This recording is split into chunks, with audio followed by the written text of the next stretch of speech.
Hello everyone, and welcome to Lesson 4 of this writing course.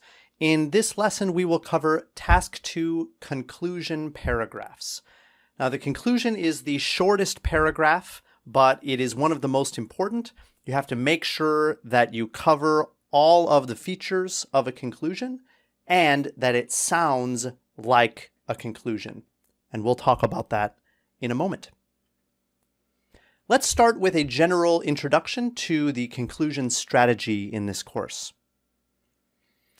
For any kind of writing, the conclusion must accomplish 3 goals.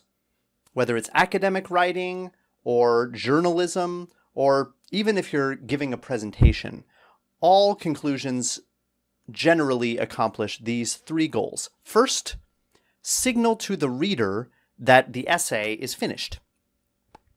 Second, summarize the body paragraphs, connecting back to the main idea. So in the body paragraphs, we're going to look in detail at your ideas, right? Using examples or really detailed explanation of what your ideas are. In the conclusion, you step back.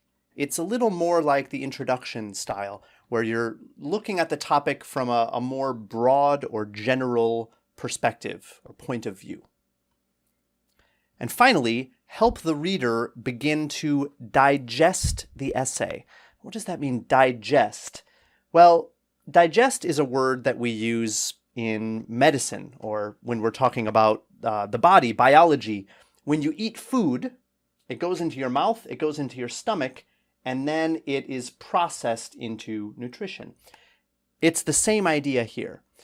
You've given them all of this food, so to speak, in the body paragraphs. You've given them a lot of information. The conclusion is there to help the reader start to process that information and apply it in a different way, in a more general way. Okay, I'll talk about some examples of that in just a moment.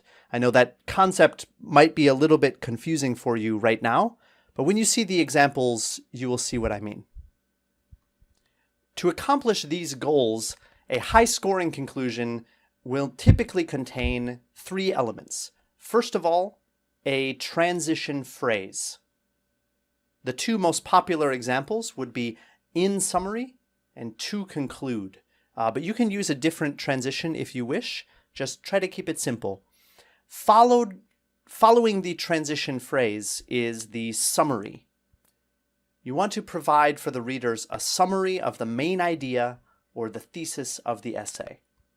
And again, here we are sort of linking back to the introduction. Okay, linking back to that context and outline and thesis that we gave in the introduction of the essay. And finally, you want to close your essay with one of these 4 options: a suggestion, a prediction, a hope, or concern for the future. Notice all 3 of those final options, prediction, hope, concern, they are all about the future. Okay? And really, a suggestion is also geared toward the future, a suggestion for future improvement. Okay? Now, what this does, this 3rd element, this allows the reader to digest the information, to start to think about how the information or the idea applies to their life and applies to the broader society. Okay? That's the purpose of that last thing. Without that final step, the essay doesn't really feel complete. It lacks a certain complete feeling, and that is the mark of a really good conclusion. Okay, let's look at an example. Here's a little introduction. Look at the prompt. You can read it with me. Many old buildings protected by law are part of a nation's history. Some people think they should be knocked down and replaced by new ones. How important is it to maintain old buildings? Should history stand in the way of progress? So this is, you could call this a 2-question prompt, but I would call this an opinion prompt. I think the 2 questions are actually basically the same question. They're just, the final question there is just to show you what the argument really should be.